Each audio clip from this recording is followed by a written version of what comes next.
So how are you, Mr. Elba? I can't complain, man. It's just a good time. It's summer. I get to open up a really big movie. It's a pinnacle for my career, so I feel good. Yeah, speaking of your career and all the characters that you always play, they always seem to leave just such a strong impression on me and the other audience members.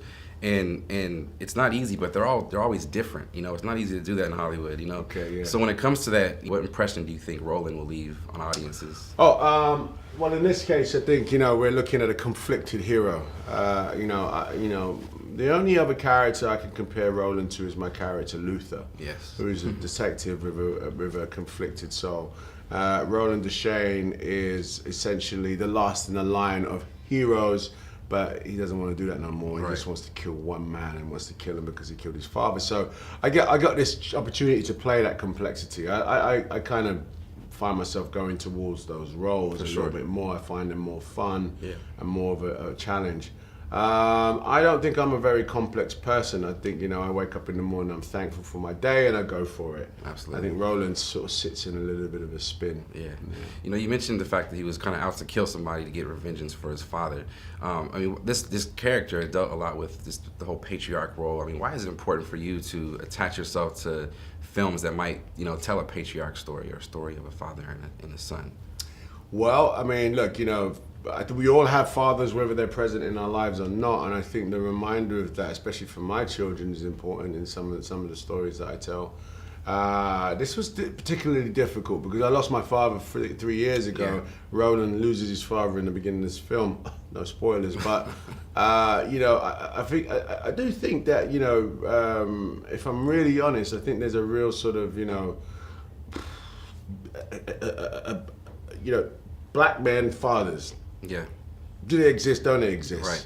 I think that wherever I can, do to sort of dispel that notion. For sure. I was raised by my old man, and one way or another, I think we're all responsible to say, actually, yeah, we are fathers. I'm a father right now. Daddy's little girls, I remember having that question a lot. Yeah. And I was like, I took this role because actually, there were fathers, there were single parent fathers looking after their kids. Unbeknownst to have some.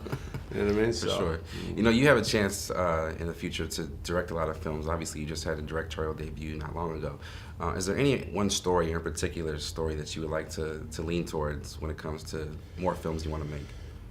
Not particularly, no. I haven't been as prescriptive as that. I just feel like, like my career, there's going to be diversity within the stories I tell. Right. And I'm really more interested in human stories, you know what I mean? Sure. Stories that people can walk out and go, thinking about that. Yeah, absolutely. How do I relate? For sure.